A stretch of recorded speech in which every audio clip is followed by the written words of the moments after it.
Hi everybody and welcome back on MakeIT. I'm happy to see you. Today we're not going to do a tiny machine learning project, but I'm going to explain you a software that I've created called Datasets Builder, and we can use it to do machine learning, of course, but I'm going to explain you what's behind this software and we'll do a small demonstration. On this tutorial, first thing, I'm going to explain you how .NET works a little bit, how to create a .NET software using these frameworks, how to create a small button, what do you do when you click on a button, and many other things, how background worker works. After that, I'm going to set up an Arduino code, so there is a small architecture that you have to produce to send data to Datasets Builder. And at the end, we are going to test it and to do a small demonstration.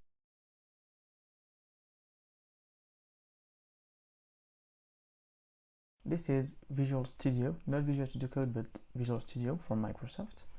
This is more to create some applications, some softwares, okay, Windows Form. You can also create some websites, backend, frontend, a lot of things. That includes a lot of framework. Create a .NET project, click on File, New, Project.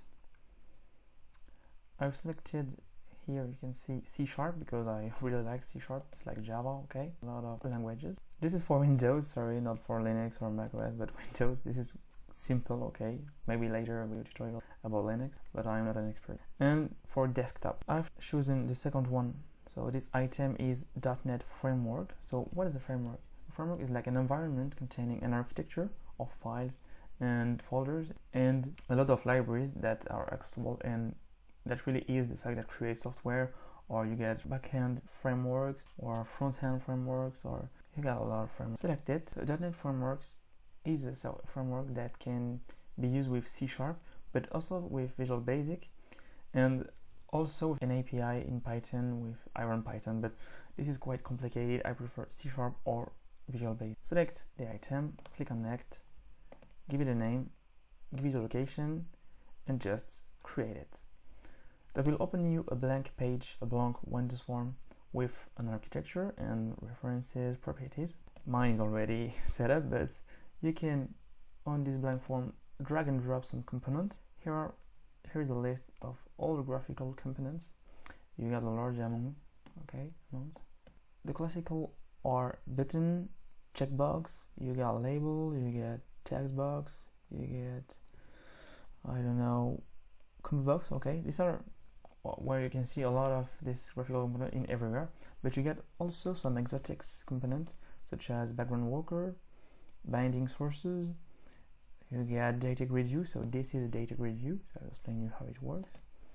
But you get a large amount of and you get visual components like this. So this is a combo box, this is a button, this is a checkbox, this is I don't remember, sorry, that data grid view, and you have non-graphical components. These are some of the back of this software. So this is a background worker that can allow you to do multi-threading. This is serial port. This is an object that can handle the serial communication with an Arduino, okay? And you have a save file folder that can, when you click on save file, that opens you a dialog form, and you can browse to your computer and select a directory to save your file, okay?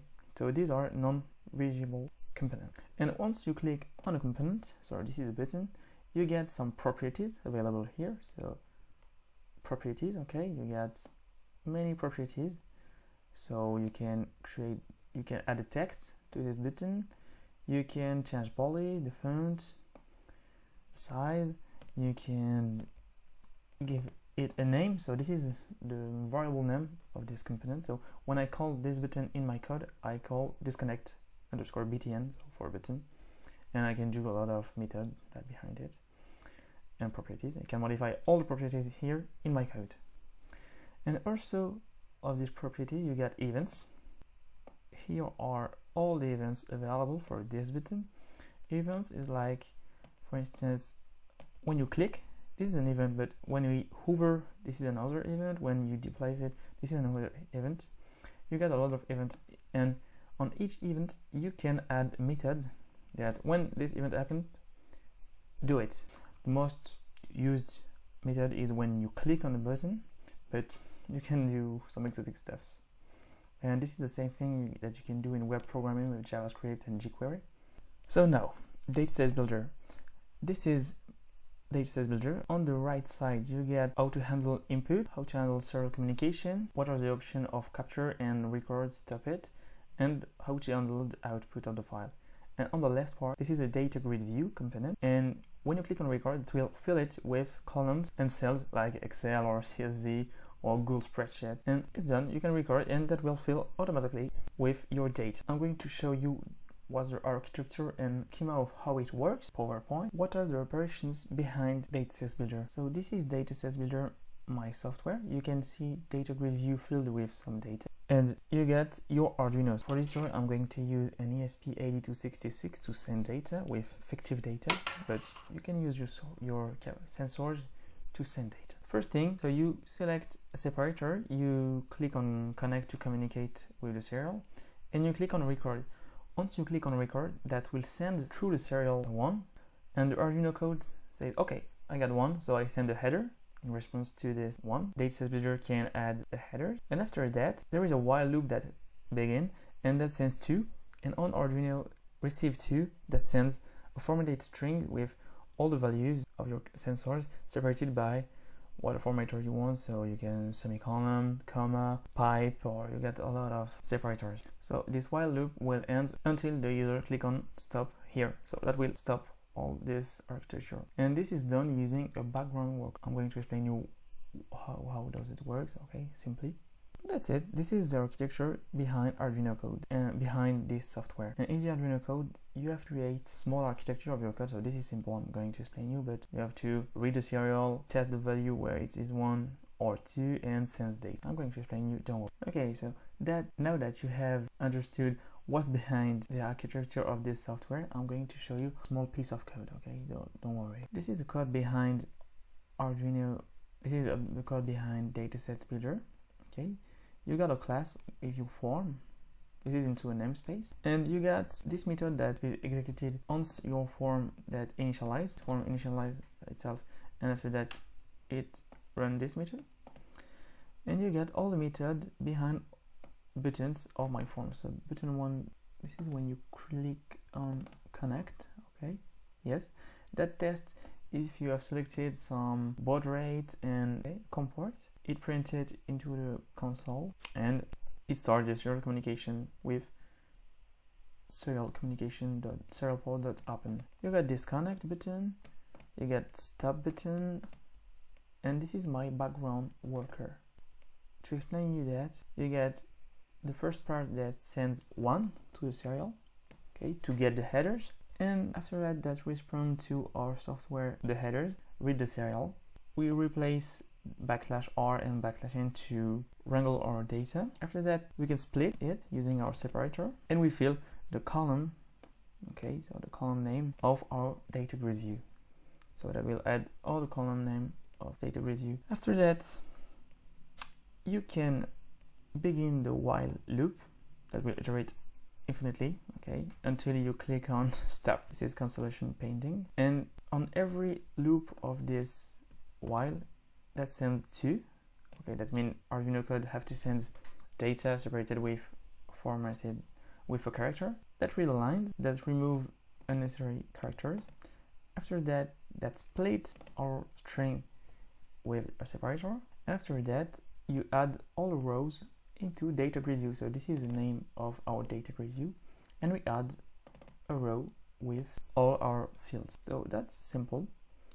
So the code is on GitHub. You can really watch it and understand what's behind every method. So you get not a lot of lines, so 300, so that's not a lot, but I really encourage you to look for it and understand what's behind. If you want me to do another video to explain precisely each line of code, I can do it. Just ask me in comments. And now that we are ready, our software is created, I'm going to create a small Arduino project to do a demonstration.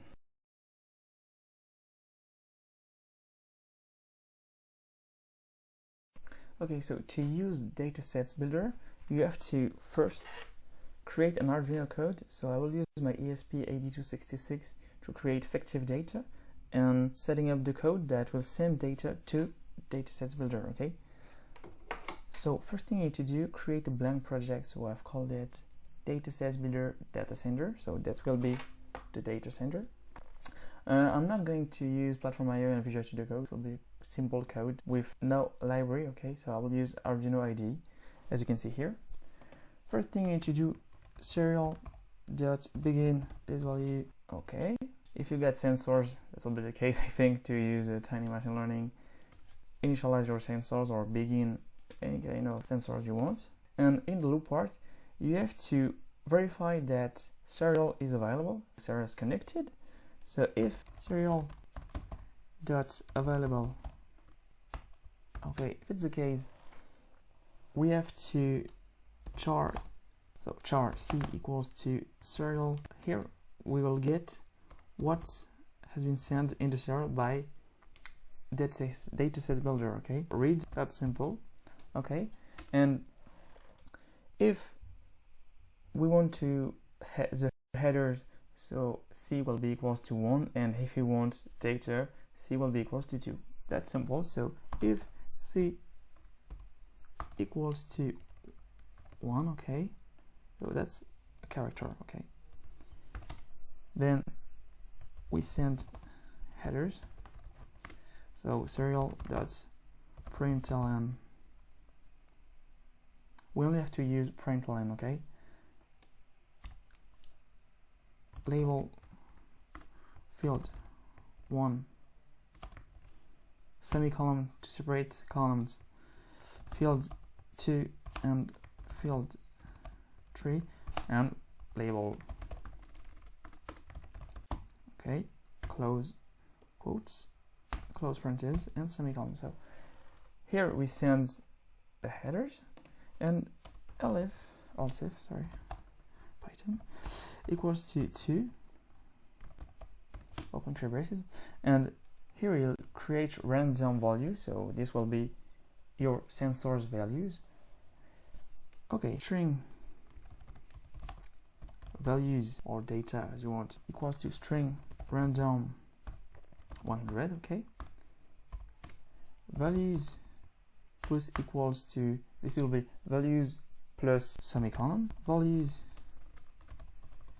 plus equals string random, I think 1000 semicolon, paste this to separate with semicolon, another value for third column with 10, the label after that, label, so label 1, you know, or great sky, or what kind of label you want, and that's it. I have 3 columns and 1 label, so this will be my data. I have 3 semicolons, you can see here. This can be done, and I have to send it to the serial. So serial.println values. So the string will look like, for instance, 40 semicolons 500 and 9, and sorry, label 1. This will be sent to the serial. That's done. I have to plug my ESP8266 to my computer. Select, so this is not ESP, okay, and this is my model. Also select the COM port, okay, COM3, okay for me, and we are ready to upload our code. Okay, so it's uploading, almost finished. Okay, begin the serial monitor, select the right baud rate, and we can test the Arduino code by sending 1 to the serial, and I got the header, so this will be the same thing that Datasets Builder will do. And if I send 2, I get 1 line. If I send 2, and this is what will be done behind Datasets Builder. You will not see this, but you will see this data grid view that will be filled with all the data. That's working, and I hope and I'm sure that will be working for the demonstration. So let's go to demonstration.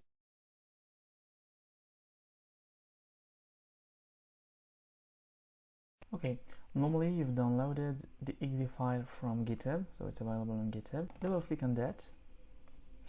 I've kept my Arduino plugged into my computer, but I can unplug it and replug it. This is Datasets Builder. Okay.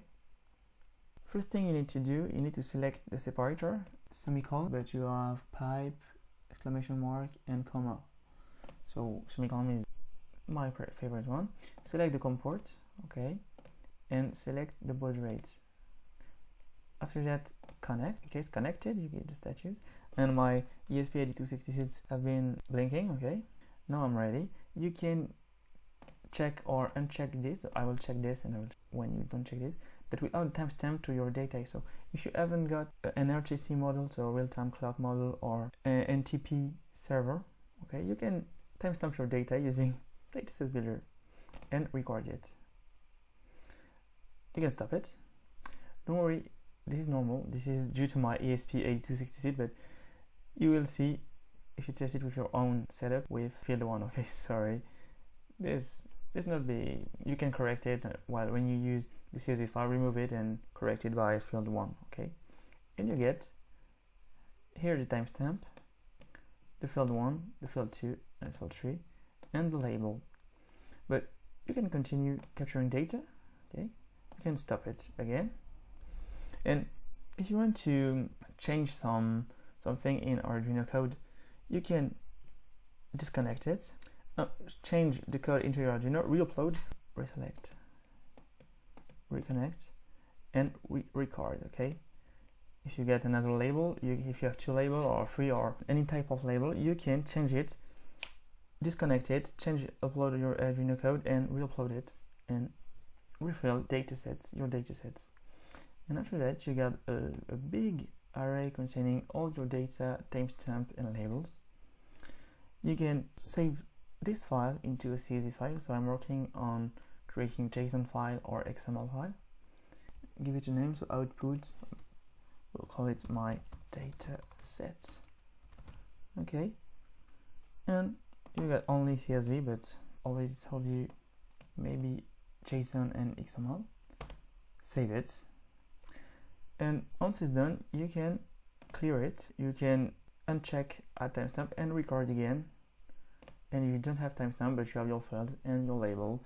You can record again, stop it, clear it, restart. That's done. So you can create all your data set using this tool. I hope that will help you a lot to do some machine learning and tiny machine learning. Okay, so in the next video, I'm going to use it to acquire some data and to, for instance, do classification using an accelerometer or gyroscope. But you can use it to forecast weather. For instance, you get the pressure, temperature, and humidity, such as my last tutorial. And let's try it, and feel free to let me know in comment if it helped you. I have to tell you something. I got trouble using my Arduino Nano 33BLE Sense. I don't get it working with Datasets Builder, but I'm working in improving it. So stay tuned and go regularly on GitHub to download it, and if you see modification, re-download it. Okay, this is a version 1.0, so this is the first version, but I hope there will be a lot of other versions. You can see your file here. Okay, this is where I put my file, and you can open it using Excel, for instance. I'm going to show you. Okay, and I have my file. So Excel is designed to this is a CSV file containing comma separation. So CSV files of comma separated file. Okay, so under Excel doesn't understand comma separation, it only understands semicolon separation. So don't worry, that's normal, but each line is separated by a comma. So that's done. We have in 3 seconds 100 lines, so you can try with your own sensors and let me know if it helped you. I hope you have liked this tutorial and you're excited to use this wonderful tool. Goodbye.